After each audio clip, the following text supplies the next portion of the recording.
Hello नमस्कार दोस्तों, मैं जितेंद्र मौर्य जीत सर पीएस क्लास में आप सभी का स्वागत करता हूं। दोस्तों, हम चर्चा कर रहे थे आरबीएसई कक्षा 10 सामाजिक विज्ञान अध्याय नंबर 6 की। अध्याय नंबर 6 में आज का जो चैप्टर होगा हमारा वो होगा सर्वोच्च न्यायालय, supreme court, part number 1। Supreme court पर आज हम चर्चा करने वाले हैं, यानी देश की सर्वोच्च न्यायपालिका पर आज हम चर्चा करने वाले हैं। आज का जो विषय है वो रहेगा सर्वोच्च न्यायालय या उच्चतम न्यायालय। दोस्तों, कक्षा 10 का जो ये पार्ट है, ये कक्षा 10 और कक्षा 12 आर्ट्स के राजनीति विज्ञान के जो स्टूडेंट्स हैं उसके लिए भी ये कॉमन रहेगा, क्योंकि कक्षा 10 प्लस कक्षा 12 आर्ट्स के राजनीति विज्ञान के जो छात्र हैं उसके लिए ये कॉमन रहेगा, प्लस कॉम्पिटिटिव एग्जाम है उसके लिए भी ये पार्ट कॉमन रहेगा। तो आज हम चर्चा करने वाले हैं सर्वोच्च न्यायालय पर। तो सर्वोच्च न्यायालय पर चर्चा करने से पहले मैं आपको बता दूं, कक्षा 10 के जो छात्र हैं जिसके अभी तक सामाजिक विज्ञान की एग्जाम बाकी है, उसका एग्जाम हो सकता है जून महीना यानी अगले महीने की फर्स्ट या सेकंड जो आपका सप्ताह होगा उसमें हो सकती है एग्जाम।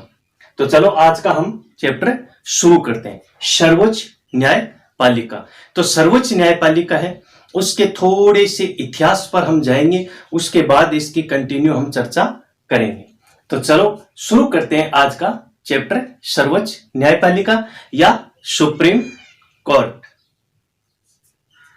सर्वोच्च न्यायपालिका या सुप्रीम कोर्ट की बात करें तो इसकी शुरुआत हमारे देश में कहां से हुई है, इसका इतिहास जानने का थोड़ा सा हम प्रयास करेंगे। तो अगर इसके इतिहास की बात करें तो शायद आपका सुना हुआ होगा 1773 में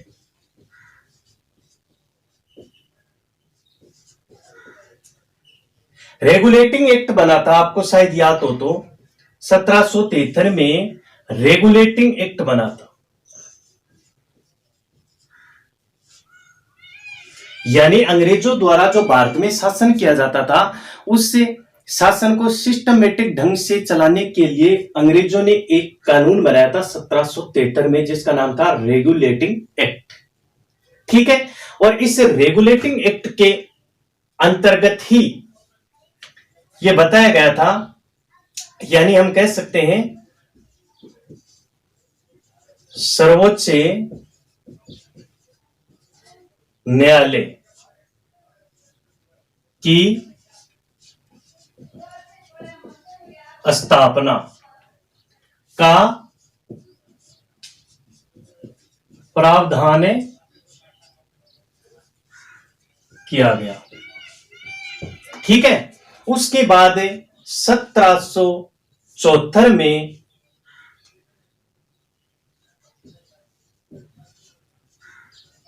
सर्वोच्च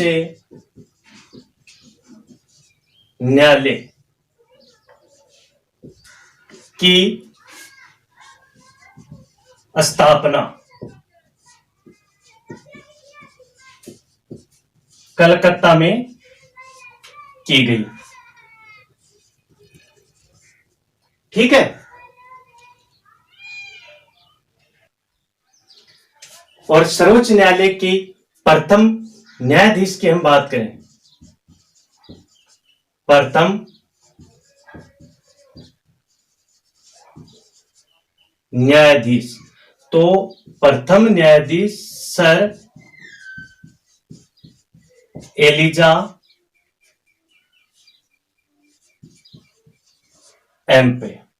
आगे बात समझ में, यानी 1773 रेगुलेटिंग एक्ट जो कानून बना था 1773 में, अंग्रेजों ने अपना शासन सिस्टमेटिक ढंग से चलाने के लिए यानी सुचारू रूप से संचालन उसका करने के लिए ये कानून बनाया था, और इसी कानून के अंतर्गत सर्वोच्च न्यायालय की स्थापना का प्रावधान किया गया था। और फिर 1774 में सर्वोच्च न्यायालय की स्थापना कलकत्ता में हुई। कहां हुई? कलकत्ता में हुई।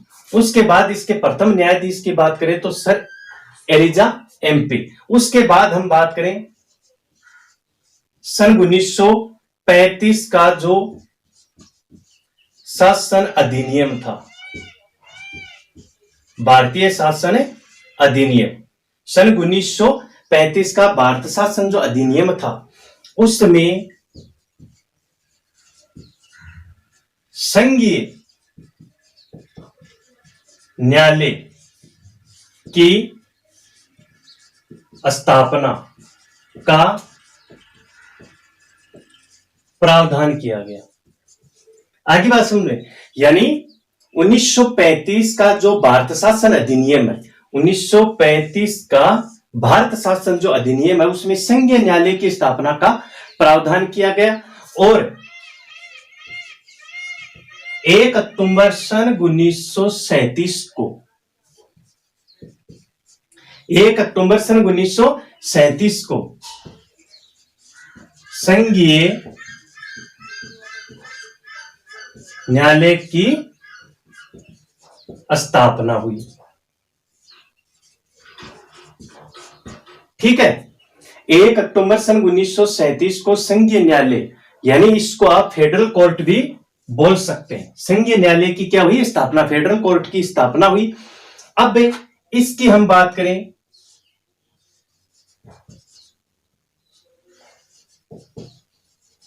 न्यायाधीश कौन था, यानी इसका न्यायाधीश कौन था, तो इसके न्यायाधीश की बात करें तो इसका न्यायाधीश था मॉरिस गवैयर। कौन था इसका न्यायाधीश से, मॉरिस गवैयर। ये हमारे देश के अंदर जो न्यायपालिका है उसका इतिहास रहा है। अब आपको मैं बता दूं, ये जो संघीय न्यायालय है, इस संघीय न्यायालय को हम सुप्रीम कोर्ट नहीं कह सकते। सुप्रीम का मतलब क्या होता है, सुप्रीम का मतलब होता है जैसे वर्तमान का हमारा जो कोर्ट है उसको हम सुप्रीम कोर्ट कह सकते हैं, क्योंकि इसके द्वारा दिया गया फैसला या जो निर्णय होता है वो सुप्रीम होता है, सबसे उच्च होता है, इसके आगे कहीं अपील नहीं हो सकती। इसको हम संघीय न्यायालय या फेडरल कोर्ट जो है इसको हम सुप्रीम नहीं कह सकते। क्यों नहीं कह सकते कि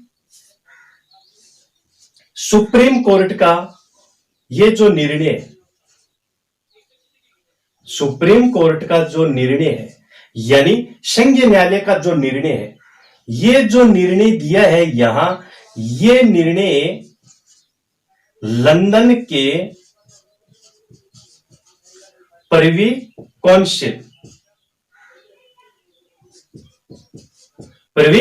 काउंसिल में क्या किया जा सकता था, अपील के लिए भेजा जा सकता था। और हो सकता है संघीय न्यायालय द्वारा दिया गया ये जो निर्णय है, संघीय न्यायालय द्वारा दिया गया ये जो निर्णय है, ये लंदन प्रिवी काउंसिल में रिजेक्ट भी किया जा सकता था। तो रिजेक्ट अगर यहां हो सकता है, यहां अगर रिजेक्ट हो सकता है, तो फिर संघीय न्यायालय सुप्रीम हुआ या फिर लंदन की प्रिवी काउंसिल सुप्रीम हुई। लंदन की प्रिवी काउंसिल क्या हुई, सुप्रीम हुई। मतलब हमारा संघीय न्यायालय फेडरल कोर्ट है वो क्या नहीं था, सुप्रीम नहीं था। ठीक है, अब हम बात करेंगे वर्तमान हमारे देश की सर्वोच्च न्यायपालिका के बारे में। वर्तमान हमारे देश की न्यायपालिका के बारे में बात करें तो सर्वोच्च न्यायालय की बात करेंगे। सबसे पहले किसकी बात करेंगे, सर्वोच्च न्यायालय की। सर्वोच्च न्यायालय की बात करें तो सबसे पहले बात आती है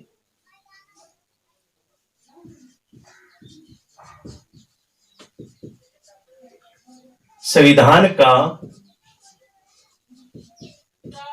भाग। संविधान का भाग यानी संविधान के किस भाग में इसका उल्लेख है, तो संविधान के भाग नंबर 5 में इसका क्या मिलता है, सर्वोच्च न्यायालय का उल्लेख मिलता है। उसके बाद हम बात करें कि किस अध्याय में इसका उल्लेख मिलता है। अध्याय कौन सा है, अध्याय है आपका 4। उसके बाद हम चर्चा करें कि किस अनुच्छेद में सर्वोच्च न्यायपालिका का उल्लेख मिलता है, तो अनुच्छेद 124 से 147 तक इसका उल्लेख मिलता है। फिर हम बात करें कि किस देश से यह स्रोत लिया गया, किस देश से यह स्रोत लिया गया, तो यहां आ जाएगा आपका अमेरिका। क्या आ जाएगा आपका, अमेरिका आ जाएगा। ये तो हुई बेसिक बात, ठीक है। ये हुई सर्वोच्च न्यायालय की बेसिक सामग्री। संविधान का भाग 5 में इसका उल्लेख है, अध्याय 4 और अनुच्छेद 124 से 147, और स्रोत कहां से लिया गया है, अमेरिका से लिया गया है। अब हम चर्चा करेंगे सबसे पहले सर्वोच्च न्यायालय की संरचना पर। सर्वोच्च न्यायालय की जो संरचना है उस संरचना की हम बात करेंगे। तो संरचना में हम कम से कम 7 से 8 बिंदुओं पर चर्चा करने वाले। वो 7-8 बिंदु क्या है, इसका स्क्रीनशॉट लेके आप नोटिस कर सकते हैं अपनी बुक में। स्क्रीनशॉट ले लिया, इसके बाद देखो हम इसकी चर्चा करते हैं।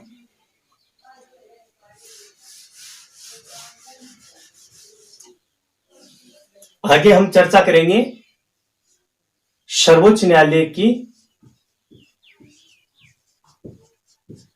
संरचना। आज हम इसकी संरचना पढ़ेंगे, यानी आज हम इसकी पढ़ेंगे बनावट। संरचना पढ़ेंगे, बनावट पढ़ेंगे। तो बनावट में सबसे पहले मैं बिंदु आपको बताऊं। बनावट है, ये है आपकी अनुच्छेद 124 में। सबसे पहले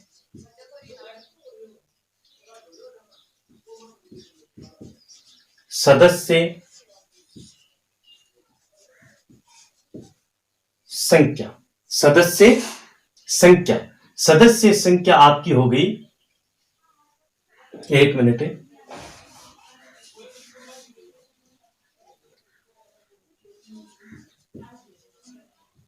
अनुच्छेद 124(1), ये हो गई आपकी सदस्य संख्या। उसके बाद अनुच्छेद 102,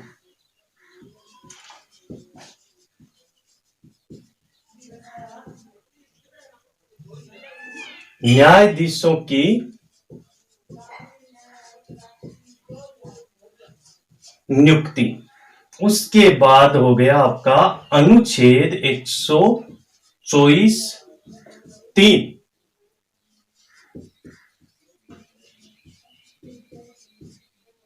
न्यायाधीशों की योग्यताएं, ध्यान में रखना आप है। और उसके बाद हो गया आपका अनुच्छेद 124(4),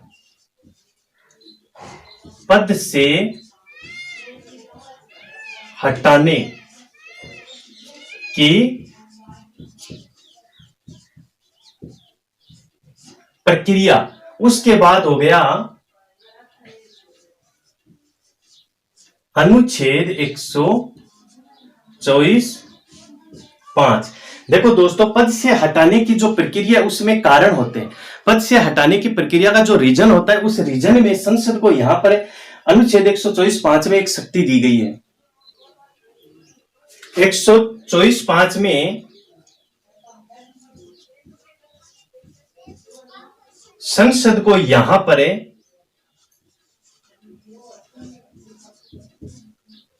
कदाचार व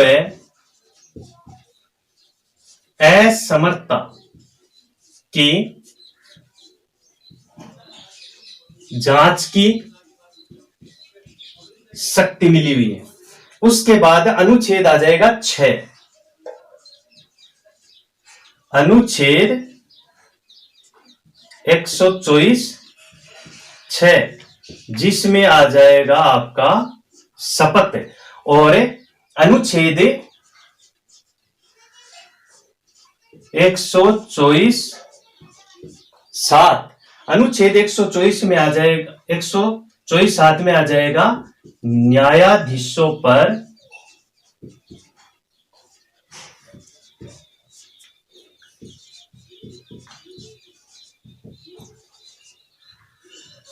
प्रतिबंध। उसके बाद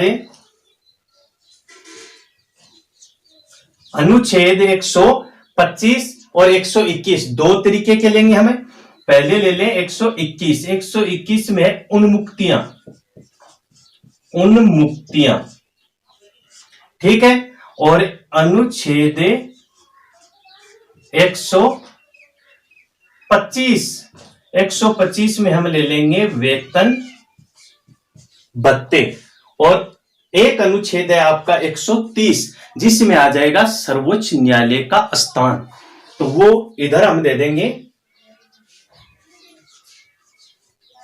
अनुच्छेद 130, अनुच्छेद 130 में आ जाएगा स्थान। यह है हमारी सर्वोच्च न्यायपालिका की बनावट। अनुच्छेद 124 एक सदस्य संख्या, अनुच्छेद 124 दो न्यायाधीशों की नियुक्ति, योग्यताएं, पद से हटाने की प्रक्रिया, संसद कदाचार असमता की जांच के लिए संसद को दी गई शक्ति, शपथ, न्यायाधीशों पर प्रतिबंध, उन्मुक्ति, वेतन भत्ते और स्थान। चलो सबसे पहले हम शुरुआत करते हैं सदस्य संख्या से। देखो होता क्या है दोस्तों, सर्वोच्च न्यायालय की सदस्य संख्या हो, वेतन भत्ता हो, क्षेत्राधिकार हो, इसके बारे में जो संशोधन करने की शक्ति है वो है संसद के पास। तो संसद ने क्या किया, समय समय पर सर्वोच्च न्यायालय की सदस्य संख्या में परिवर्तन किया। समय समय पर सर्वोच्च न्यायालय की संख्या में क्या किया, परिवर्तन किया। अब देखो हमें सदस्य संख्या पर नजर डालते हैं कि इसकी सदस्य संख्या किस तरीके से निर्धारित हुई और किस तरीके से इसमें परिवर्तन किया गया समय समय पर। तो देखिए सदस्य संख्या अगर हम मूल की बात करें तो मूल सदस्य संख्या इसमें थी 1+7। अब 1+7 का मतलब यहां क्या है, एक मुख्य न्यायाधीश है, 7 अन्य न्यायाधीश है। अब इसमें जो समय समय पर परिवर्तन होगा वो किस तरीके से होगा, देखो हम बात करें सन 1956 की, तो 1956 में इसमें कर दिया गया 1+10। हम बात करें 1960 की, 1960 में इसमें कर दिया गया 1+13। हम बात करें 1978 की, 1978 में इसमें कर दिया गया 1+17। हम बात करें 1986 की, 1+25। हम बात करें 2008 की, तो इसमें कर दिया गया 1+30। इस तरीके से सर्वोच्च न्यायालय के न्यायाधीशों की संख्या में लगातार क्या हुआ है, परिवर्तन हुआ है। मूल सर्वोच्च न्यायपालिका की जो न्यायाधीशों की सदस्य संख्या है वो 1+7 थी, फिर 56 में 1+10 किया, फिर 1960 में 1+13 किया। अब एक क्या है, एक मुख्य है, 13, 10, 17, 25 ये है अन्य। उसके बाद 78 में 1+17, 86 में 1+25 और 2008 में किया 1+30। और वर्तमान की बात करें, वर्तमान में 1+33 बराबर 34। वर्तमान में सर्वोच्च न्यायपालिका में न्यायाधीशों की संख्या कितनी है, 34 है। ये तो हुई न्यायाधीशों की संख्या की बात। अब हम करेंगे न्यायाधीशों की नियुक्ति की बात। न्यायाधीशों की नियुक्ति है दोस्तों, न्यायाधीशों की नियुक्ति का भी बहुत ये मान लीजिए जोड़ जपोड़ चला है हमारे देश में, ठीक है। बार बार न्यायाधीशों का जोड़ जपोड़ चला है। न्यायाधीशों की नियुक्ति को लेकर जो उठापटक चली है, उसके लिए जो व्यवस्था फिर बनी है, उस व्यवस्था में किस तरीके से परिवर्तन करने का प्रयास किया गया, वो सब हम पढ़ेंगे। लेकिन उसके लिए हम एक अलग से वीडियो बनाएंगे। आपने जब अध्ययन किया था तो आपने इसमें एक नाम देखा होगा, न्यायाधीशों की नियुक्ति में कोलिजियम प्रणाली। उस कोलिजियम प्रणाली पर एक अलग से वीडियो हम तैयार करेंगे, तब जाके आपको समझ में आएगा कि ये न्यायाधीशों की नियुक्ति की क्या उठापटके रही होगी। तो चलो हम न्यायाधीशों की नियुक्ति के बारे में देखते हैं। न्यायाधीशों की नियुक्ति की बात करें, न्यायाधीशों की नियुक्ति के अंतर्गत हम बात करें तो न्यायाधीशों की जो नियुक्ति उसमें शुरुआती दौर में जो व्यवस्था थी वो क्या थी, वो ये थी। पहले तो आपको मैं बता दूं, इसमें एक जो मुख्य न्यायाधीश है, मुख्य न्यायाधीश प्लस अन्य न्यायाधीश। मुख्य न्यायाधीश की नियुक्ति के बारे में तो संविधान मौन है। संविधान क्या है, मौन है। बात करें अन्य न्यायाधीशों की, तो अन्य न्यायाधीशों की नियुक्ति के बारे में जो व्यवस्था थी वो क्या थी। अन्य न्यायाधीशों की नियुक्ति के बारे में जो व्यवस्था थी दोस्तों, वो ये थी कि राष्ट्रपति क्या करेगा, राष्ट्रपति अनुच्छेद 124(2) के अंतर्गत मुख्य न्यायाधीश वह अन्य न्यायाधीशों की नियुक्ति करेगा। पहली लाइन तो ये याद रखो, अनुच्छेद 124(2) के अनुसार राष्ट्रपति मुख्य व अन्य न्यायाधीशों की नियुक्ति करेगा। फर्स्ट लाइन आपको याद रखनी। आगे हम बात करें नियुक्ति करेगा कैसे। तो व्यवस्था ये थी कि राष्ट्रपति है वो सुप्रीम कोर्ट और हाई कोर्ट के जो वरिष्ठ जज होते हैं उनसे अगर आवश्यकता समझे तो परामर्श करके इसकी नियुक्ति कर सकता है। ये बात भी इसमें लिखी हुई थी। ठीक है, क्या लिखी हुई थी? नंबर 1, लाइनों पर ध्यान देना है। प्रश्न यहीं से आते हैं, कॉम्पिटिटिव एग्जाम में यहीं से प्रश्न आते हैं। क्या लाइन है? अनुच्छेद 124(2) मुख्य न्यायाधीश और अन्य न्यायाधीशों की नियुक्ति कौन करेगा? राष्ट्रपति। मुख्य न्यायाधीश की नियुक्ति में संविधान मौन है। अन्य न्यायाधीशों की बात करें तो राष्ट्रपति सुप्रीम कोर्ट, हाई कोर्ट के वरिष्ठ जजों के साथ अगर वो आवश्यकता समझता है तो परामर्श करके चर्चा करके इसकी नियुक्ति कर सकता है। ठीक है, परंतु ये जो व्यवस्थाएं हैं ये सब की सब व्यवस्थाएं धरी की धरी रह गई। और होता क्या था? होता ये था कि ये जो मंत्री परिषद होती है ना, मंत्री परिषद यहां क्या करती थी? परामर्श देती थी राष्ट्रपति को। आगे बात समझ में। और फिर यहां पर न्यायाधीश की क्या होती थी? नियुक्ति होती थी। अब आप जरा सोचिए, मंत्री परिषद है वो न्यायाधीशों की नियुक्ति के लिए क्या कर रहे हैं? परामर्श दे रहे हैं। ये परामर्श देने के बाद जो व्यक्ति न्यायाधीश बनेंगे वो किसकी जांच करेंगे? ज्यादातर मामले कौन से आते हैं? सरकार के खिलाफ मामले आते हैं। मतलब मेरी जो भविष्य में जांच करने वाला व्यक्ति आ रहा है उसको किसने चुना? मैंने चुना। ये व्यवस्था थी हमारे देश की। फिर एक मामला सुप्रीम कोर्ट में चैलेंज किया गया। चैलेंज करने के बाद सुप्रीम कोर्ट ने इस पर फैसला लिया और हमारे देश में सन 1993